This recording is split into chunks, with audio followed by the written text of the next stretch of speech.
سيئات أعمالنا من يهده الله فلا مضل له ومن يضلل فلا هادي له ونشهد أن لا إله إلا الله وحده لا شريك له ونشهد أن محمدا عبده ورسوله.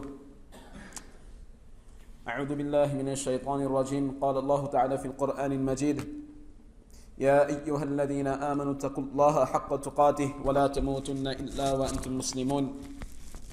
بارك الله لنا ولكم في القرآن المجيد ونفعنا وإياكم بالآيات وذكر الحكيم. استغفر الله لي ولكم ولسائر المسلمين فاستغفروا إنه هو الغفور الرحيم. Dear brothers and sisters, we begin by praising Allah subhanahu wa ta'ala. We seek forgiveness from Allah subhanahu wa ta'ala and we seek assistance from Allah subhanahu wa ta'ala. We believe in Allah subhanahu wa ta'ala and we place all our trust in Allah subhanahu wa ta'ala. Whomsoever Allah subhanahu wa ta'ala wishes to guide, that person may never be misguided. And whomsoever Allah subhanahu wa ta'ala misguides, for that person, there is no guidance. So we ask Allah subhanahu wa ta'ala to make us from those whom Allah subhanahu wa ta'ala guides. And peace and blessings be upon Rasulullah sallallahu alaihi wasallam, his family, his companions, and upon all those who have strived to follow in their footsteps. Ameen. And may Allah subhanahu wa ta'ala make us from them as well. To begin, I would like to summarize what we spoke about last week so that we can continue on from there. Last week, our entire khutbah was about the straight path. We've been speaking about shaitan and how shaitan, his main goal in life is to misdirect us from as-sirat al-mustaqim, from the straight path. And we spoke in great detail regarding what the straight path is. Because if we know what the straight path is, then if we ever feel that we're being misdirected or misguided, then we can immediately pull ourselves back and put ourselves on the straight path. But if we're unaware, if we have no clue regarding what the straight path is, then each one of us will have our own definition of what the straight path is. And the entire khutbah of yesterday of last week can be summarized in one ayah from the Quran. The concept and the understanding of the straight path can be summarized by one ayah in the Quran, and that ayah is the last ayah of Surah Al-Ankabut. Allah subhanahu wa ta'ala says, وَالَّذِينَ جَاهَدُوا فِينَا لَنَهْدِيَنَّهُمْ سُبَلَنَا وَإِنَّ اللَّهَ لَمَعَ الْمُحْسِنِينَ. And those who strive in the path of Allah subhanahu wa ta'ala, then definitely لَنَهْدِيَنَّهُمْ سُبَلَنَا, we will guide them to our path. We will guide them to our path. وَإِنَّ اللَّهَ لَمَعَ الْمُحْسِنِينَ. And verily Allah subhanahu wa ta'ala is with those who do good.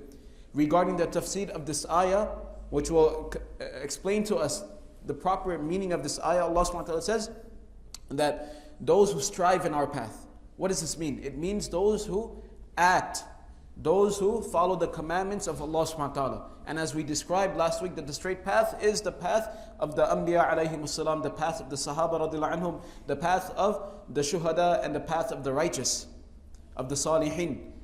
So the person who follows in their footsteps, the person who obeys the commandments of Allah subhanahu wa ta'ala, then لَنَهْدِيَنَّهُمْ سُبُلَنَا, we will direct them to the path. We will direct them to our path. And what is that path? That path is the path of amal, of acting on the commandments of Allah subhanahu wa ta'ala. And the result of acting and practicing on the commandments and the teachings of the Quran and teaching of Allah subhanahu wa ta'ala is that a person will gain the recognition of Allah subhanahu wa ta'ala. And this is what the straight path is. So now that we understand what the straight path is, we'd like to finish off this week's khutbah with the ending of Surah Al-A'raf. Not the ending, but as we mentioned earlier on, that we were speaking about a series of ayahs in Surah Al-A'raf, starting from ayah 10. And today, what we'll be doing is we'll be covering the last of those ayahs from our series. And these are ayahs 20 and ayah 21 and so on and so forth. But in these ayahs, Allah subhanahu wa ta'ala now narrates a story to us that after Allah subhanahu wa ta'ala had exiled shaitan, after Allah subhanahu wa ta'ala had kicked out shaitan from Jannah because of his arrogance, the next thing Allah subhanahu wa ta'ala did was Allah subhanahu wa ta'ala told Adam alayhi salam and his wife Hawa that reside in Jannah. He said, reside in Jannah, meaning go live in Jannah. And as the ayah in Allah subhanahu wa ta'ala says, that the ayah in Surah Al-A'raf, Allah subhanahu wa ta'ala says,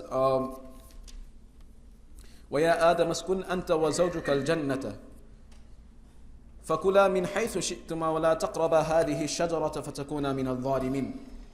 That, O Adam, uskun anta wa zawjuka al-jannah, that you and your wife live in Jannah, فَكُلَا مِنْ حَيْثُ شِئْتُمَا, and eat from wherever you desire. وَلَا تَقْرَبَا هَذِهِ الشَّجَرَةَ, but one thing, one restriction is that do not go close by this tree. فَتَكُونَ مِنَ الظَّالِمِينَ, otherwise you will be from those who have oppressed themselves.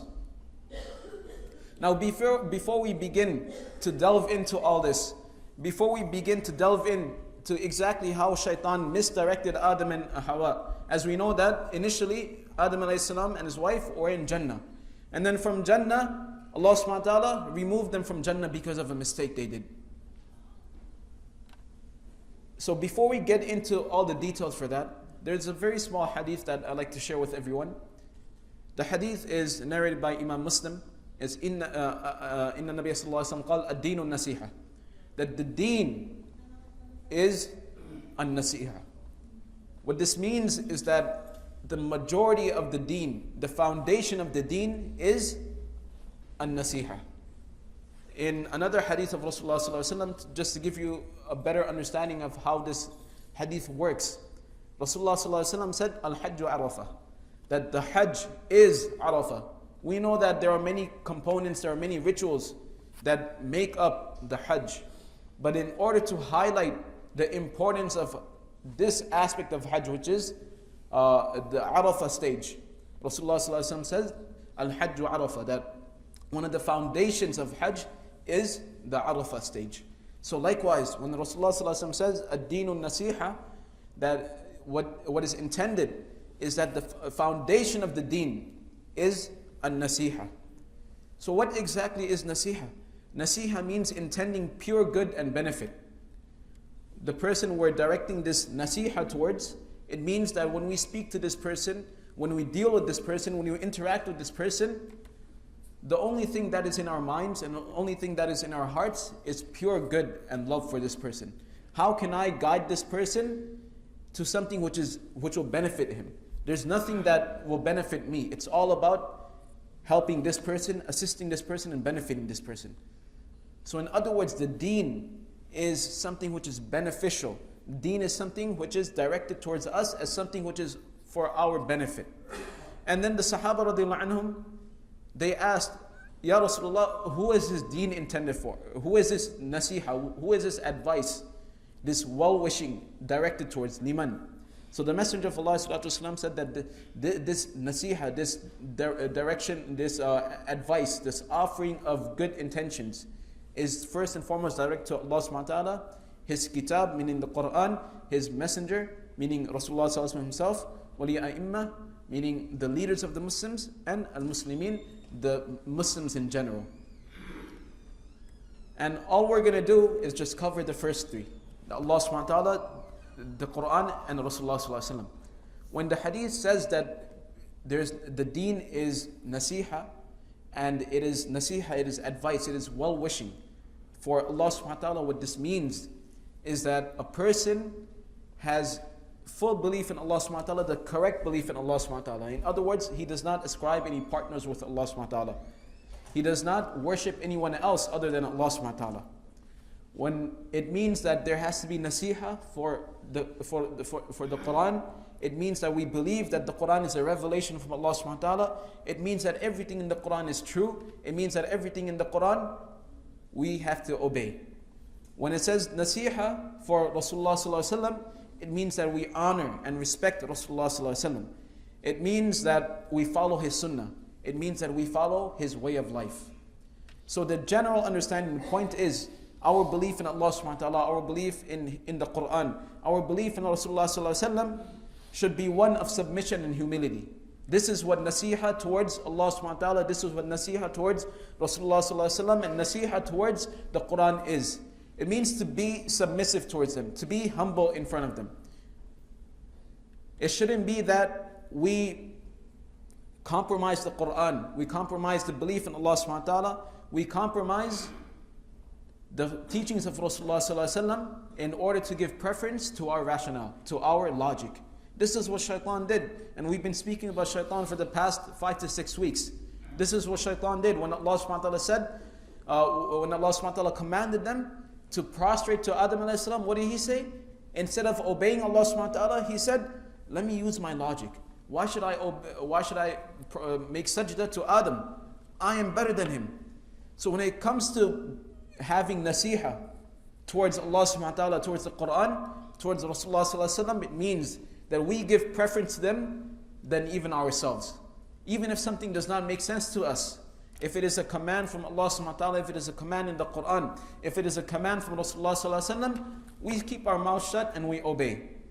That is it. That is what nasiha towards Allah subhanahu wa ta'ala means. That's what nasiha towards Rasulullah sallallahu alaihi wasallam, and this is what nasiha towards the Quran refers to.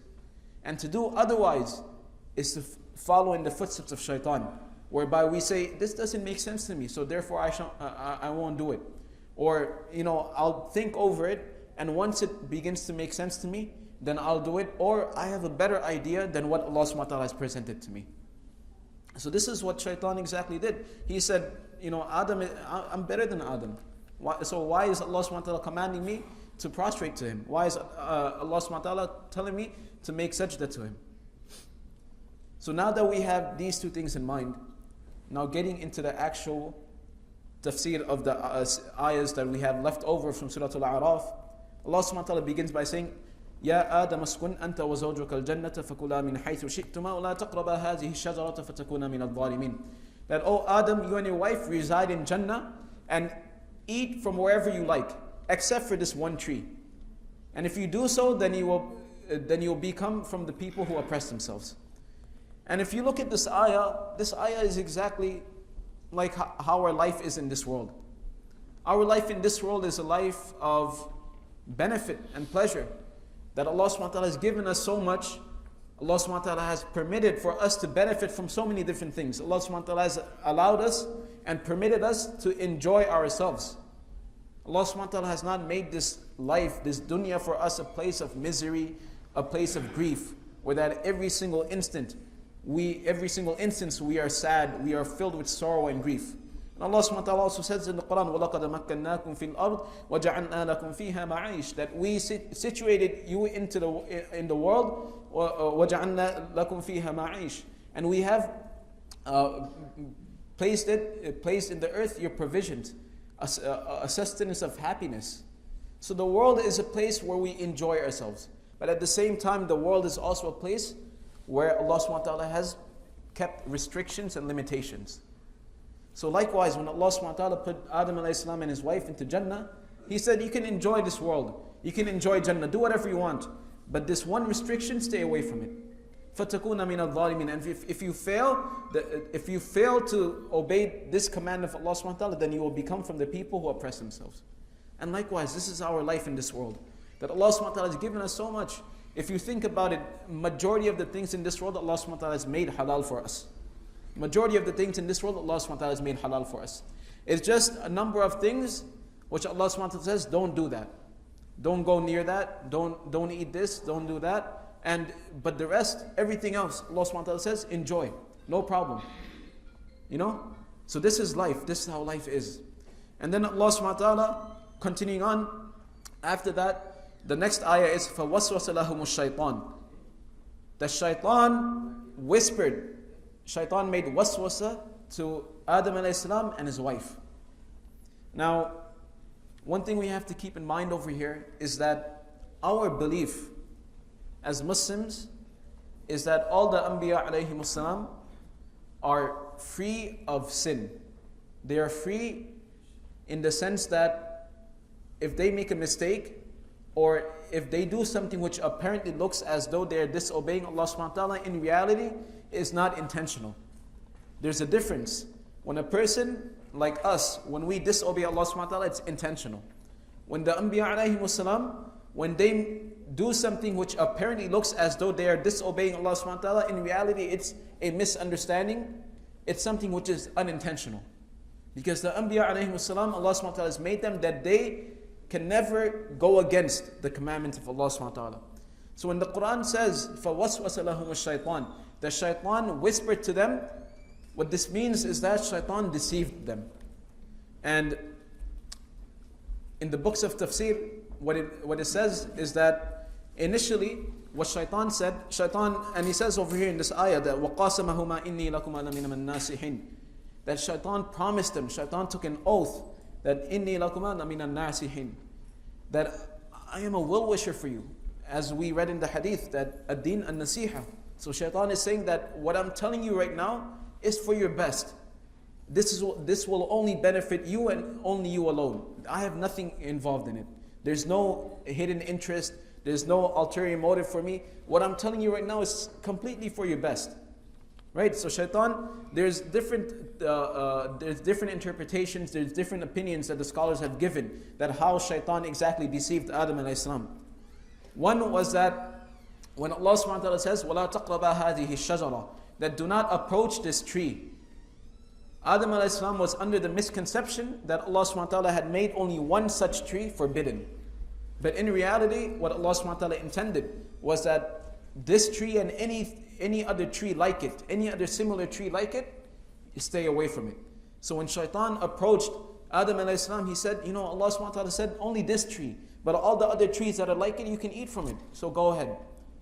Another opinion of the scholars was that shaitan came to Adam alayhi salam and he said, when Allah subhanahu wa ta'ala told you, don't eat from this tree, he told you that then because you were just created and you were not strong enough to handle the fruit of this tree.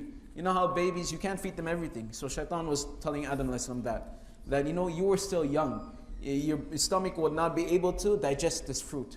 But now that you've become older and now that you're stronger, you can eat from this tree and Allah subhanahu wa ta'ala won't stop you.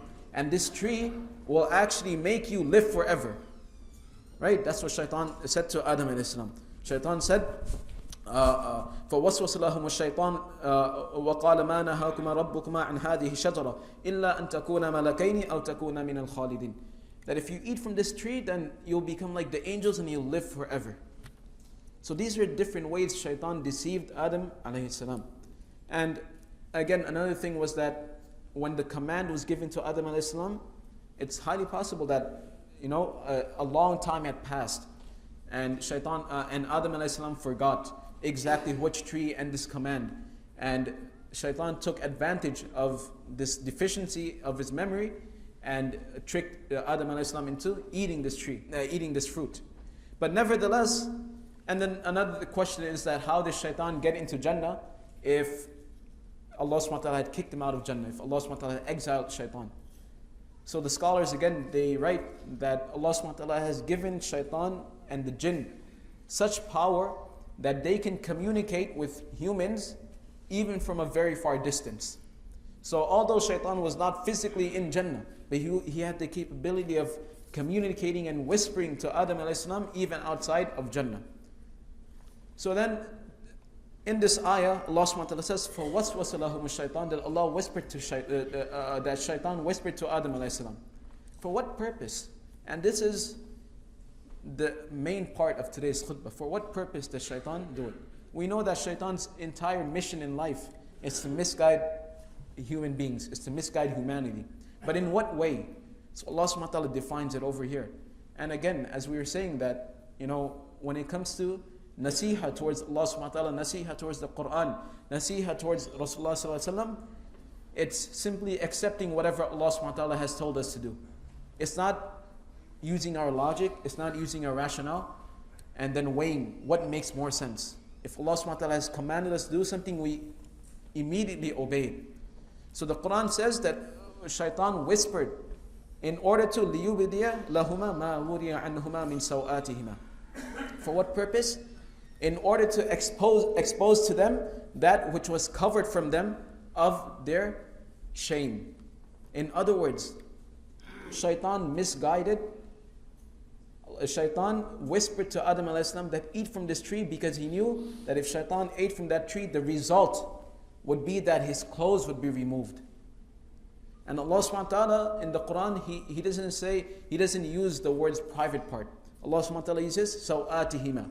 Saw'a means disgrace, shame. So what Allah subhanahu wa ta'ala is saying, and the reason why this word is used is because when a person's private parts are uncovered, then that person is now disgraced and shamed. And this is Shaitan's ultimate trap of misleading humanity from the straight path, that get people to become so shameless and so immoral that they no longer feel ashamed to disobey Allah subhanahu wa ta'ala. And it starts off by removing their clothes. Because once you remove a person's clothes and once you make them into get them into the habit of walking around naked, of walking around just immorally, then a person loses all their shame. And what shame is there left when they have no shame in front of Allah subhanahu wa ta'ala, that they can do whatever they feel like doing? The definition of taqwa, as Imam Ghazali says, that Allah yaraka mawlaka haythu nahaka, that Allah subhanahu wa ta'ala, your Mawla, your master, your creator, does not see you in such a place where He has commanded you not to go. In other words, you have that shame that how can I do such a thing? Allah subhanahu wa ta'ala is watching me. Out of shame, it stops you. And in the hadith of Rasulullah sallallahu alaihi wasallam, it says that once a person loses all his shame, then he can do whatever he feels like doing. There's nothing stopping him. If a person has no shame of Allah subhanahu wa ta'ala, this concept of being embarrassed in front of Allah subhanahu wa ta'ala, that Allah subhanahu wa ta'ala is my Rabb, Allah subhanahu wa ta'ala is my creator, Allah subhanahu wa ta'ala is my master, how can I go against Allah subhanahu wa ta'ala? It's something embarrassing. That despite doing so much favors on me, I disobey Allah subhanahu wa ta'ala. But this is the first step towards it. This is the first step towards losing a person's immorality. This is the first step towards losing a person's shame. And this is what we know as haya. And this is by removing a person's clothes. And this is what Shaitan intended. Shaitan knew that if Adam alayhi salam ate from that tree, then the result of it would have been لِيُبْدِيَ لَهُمَا مَا أُورِيَ عَنْهُمَا. He whispered to them to eat from that tree in order to remove from them their clothes. So this is something we have to understand, and this is something we have to really ponder over. And again, as we mentioned, that nasiha towards Allah subhanahu wa ta'ala and His book is simply to accept. In today's time, the society, the trend that is being pushed forward is that be naked. And if you cover yourselves, then you're oppressed. If you cover yourselves, you're barbaric. If you cover yourselves, you're backwards. And what's very funny about this is that when the British initially went to India, and the British woman saw the Indian woman dressing in saris, and their stomachs were hanging out, they said, "Oh, you guys are so shameless. You guys have to cover all this." And now, 100, 200 years later, it's, "Oh, if you cover yourselves, you're naked, you're backwards." So don't listen to society. And this is especially directed towards our sisters. Why? Not because we like picking on our sisters. Because society targets them all the time. There's so much societal pressure on our sisters that if you cover your hair, if you wear something long, cover your legs, then you're being oppressed. And we have to free you. But the same isn't on men. When you go to these parties, you see men wearing full a three-piece suit. Everything is covered. But the women, you have to make sure that their body is revealed. Why? Ask yourselves why. Why can't the man be naked? Why does the woman have to be naked? Who tells you these kind of things? Who has taught us that if a woman covers herself, she's backwards, she's barbaric, and she's uneducated? But if a man goes to a formal party, if he ever goes to work in his shorts, he'll be fired. But the woman, she has to make sure she's revealing herself. So it's not that we're picking on our sisters. It's because society has targeted them. And you go anywhere. The universities, you go outside just to the shops. If someone chooses to cover themselves, then it's like, "Oh my God, look what she's wearing. Don't you feel hot? Or, are you sure it's okay?" One time, my wife and I, we were walking, and some lady, she saw my wife and she said, "This is America, you don't have to dress like this." For what? So this is the point. That the entire, that the beginning stages, the initial way to destroy humanity is through destroying their concept of shame, destroying their concept of morality, and it starts off by removing a person's clothes. And if society targeted men to be naked, then we would have directed our speech especially towards the men. But it's not, it's the opposite. So we have to understand this, that even for men, to a certain extent, there's a push that you can't dress a certain way. But we have to understand that removing our clothes, exposing our parts of shame, our private parts, this is the first step towards losing our morality. This is the first step towards losing our shame and dignity. And once our shame, dignity, and morality has been lost, then there will be no consideration for Allah subhanahu wa ta'ala. There will be no understanding, there will be no concept of obeying Allah subhanahu wa ta'ala, because this person has no shame. He'll say, who is Allah subhanahu wa ta'ala? Why do I have to obey him? And that's where it begins. So this was Shaitan's entire purpose. That how can I get Adam alayhi salam to remove his clothes, get him on the first step towards disobeying Allah subhanahu wa ta'ala. And he did so by making up a plan by which their clothes would have been removed. So may Allah subhanahu wa ta'ala allow us to understand. May Allah subhanahu wa ta'ala allow us to practice on the hadith of giving nasiha, of being well-wishers, of intending good for Allah subhanahu wa ta'ala and His book. In what sense? By submitting exactly what Allah subhanahu wa ta'ala, submitting ourselves and accepting what Allah subhanahu wa ta'ala has taught us, and not saying that this doesn't make sense to me or society is telling me something different. But rather, because Allah subhanahu wa ta'ala is commanding me to do this, therefore I'll do it, regardless of whether or not it makes sense to me. So may Allah subhanahu wa ta'ala allow us to practice on this. May Allah subhanahu wa ta'ala allow us to understand this. Barakallahu lana wa lakum fil Qur'an al-Majid wa nafa'ana wa iyyakum bil ayati wa dhikril hakim. Astaghfirullah li wa lakum wa lisa'il muslimin fastaghfiru innahu huwal ghafurur rahim. Please, brothers and sisters, move up. Jazakallahu khair.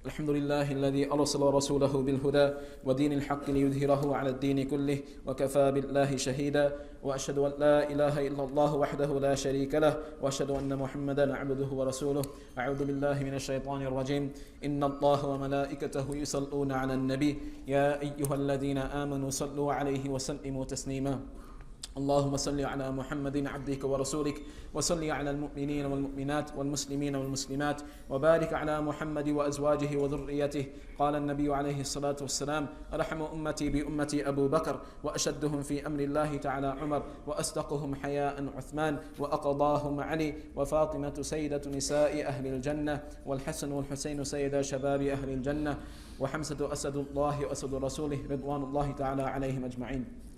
Respected brothers and sisters, after this took place, whereby Shaitan deceived Adam alayhi salam and his wife, they ate from that tree, and after eating from that tree, Allah subhanahu wa ta'ala said to them that فَدَلَّاهُمَا بِغُرُورٍ فَلَمَّا ذَاقَ الشَّجَرَةَ بَدَتْ لَهُمَا سَوْآتُهُمَا وَطَفِقَا يَخْصِفَانِ عَلَيْهِمَا مِنْ وَرَقِ الْجَنَّةِ. That once Shaitan had deceived them, and once they tasted the fruit of that tree, badat lahuma sawatuhuma, their private parts, their parts of shame, became exposed. وَطَفِقَا يَخْصِفَانِ عَلَيْهِمَا مِنْ وَرَقِ الْجَنَّةِ. And they immediately began covering themselves with whatever they had around them. They were still in Jannah, and they took the leaves of Jannah and they began to cover themselves with it. And this reveals our true nature. This reveals our true nature, that the true nature of man and woman is that they cover themselves. It's not the opposite, that you walk around naked. So, and then Allah subhanahu wa ta'ala says that وَنَادَاهُمَا رَبُّهُمَا أَلَمْ أَنْهَكُمَا عَنْ تِلْكُمَا الشَّجَرَةِ, that Allah subhanahu wa ta'ala called out by saying that, did I not tell you to stay away from this? وَأَقُلْ لَكُمَا إِنَّ الشَّيْطَانَ لَكُمَا عَدُوٌّ مُبِينٌ, and did I not tell you that Shaitan is your open enemy? And this is another thing, that Shaitan deceived Adam in the sense that Shaitan did not expose himself to him. He didn't come up to Adam alayhi salam and say, hey, listen, I'm shaitan. He disguised himself from something else. And he said, Inni lakuma lamina nasihin. That I'm a well-wisher for you. What I'm telling you is for your best. So then Allah subhanahu wa ta'ala, some ayahs later, in ayah 26, Allah subhanahu wa ta'ala says, Ya bani Adam, qad anzalna alaykum libasa, yuwari sawatikum warisha. That, O son of Adam, O children of Adam, we have given you clothing. We have made for you clothing for two purposes. Number one, yuwari sawatikum. In order to cover your shame, in order to cover your dignity, in order to cover your private parts. That's the first purpose of clothing, to cover ourselves. And then the second purpose, Allah subhanahu wa ta'ala says, warisha. And for purposes of beautification. Meaning when you wear clothing, you beautify yourself. Right? This is why we dress up. This is why we dress for certain occasions. We dress differently for different occasions in order to be appropriate, to make ourselves look nice, to make ourselves look presentable. So Allah subhanahu wa ta'ala says this. And then He says, Allah subhanahu wa ta'ala says, وَلِبَاسُ التَّقْوَى ذَلِكَ خَيْرٌ. And the dress of piety is the best. What is the dress of piety? The dress of piety is having the fear of Allah subhanahu wa ta'ala in your heart. And Allah subhanahu wa ta'ala says the dress of piety is the best. Why? Because without the dress of piety, without the fear of Allah subhanahu wa ta'ala in a person's heart, the actual dress which is obligated by the Sharia can never come into manifestation. In other words, what this means is if we're having trouble covering ourselves, if we're having a problem saying that, society tells me to do something else, or this is not making sense to me, the problem is that there's a deficiency in our fear of Allah subhanahu wa ta'ala, there's a deficiency in our iman. In other words, there's a direct connection between our iman and our actions. A person cannot simply say that I have taqwa in my heart, I have fear of Allah subhanahu wa ta'ala in my heart, and everything else is null and void. I believe in Allah subhanahu wa ta'ala, but I don't pray my salah. I believe in Allah subhanahu wa ta'ala, but I don't want to cover myself. I believe in Allah subhanahu wa ta'ala, but I don't want to give zakah. I'm still a Muslim. You're still a Muslim, but there's a problem with your iman. Your iman is very weak. It's at the brink of breaking. We have to understand that. So Allah subhanahu wa ta'ala says very clearly, "Libas taqwa dhalika khayr." The clothing, the garment of piety, the garment of fear of Allah subhanahu wa ta'ala, which is in our hearts, is the best. Because without that, nothing external can come into manifestation. And then finally, the last ayah, Allah subhanahu wa ta'ala says over here that Ya bani Adam la yaftinannakum ash-shaytan. That, O children of Adam, do not let shaitan deceive you, do not let shaitan fool you. Kama akhraja abawaykum. Like how shaitan fooled your parents, meaning Adam and Hawa, by removing them from Jannah and stripping off their clothes. So Allah subhanahu wa ta'ala is telling us very clearly, imagine out of the many different things which shaitan could have chose in order to make Adam alayhi salam, in order to deceive Adam alayhi salam, or the many different things Allah subhanahu wa ta'ala could have chose to highlight. Allah subhanahu wa ta'ala chose to highlight over here that do not make yourselves naked. Do not show your parts of shame, your private parts, to people who are not entitled to see them. In your home is a different story. With your spouses is a different story. But to strangers, this is off limits, and we have to understand that.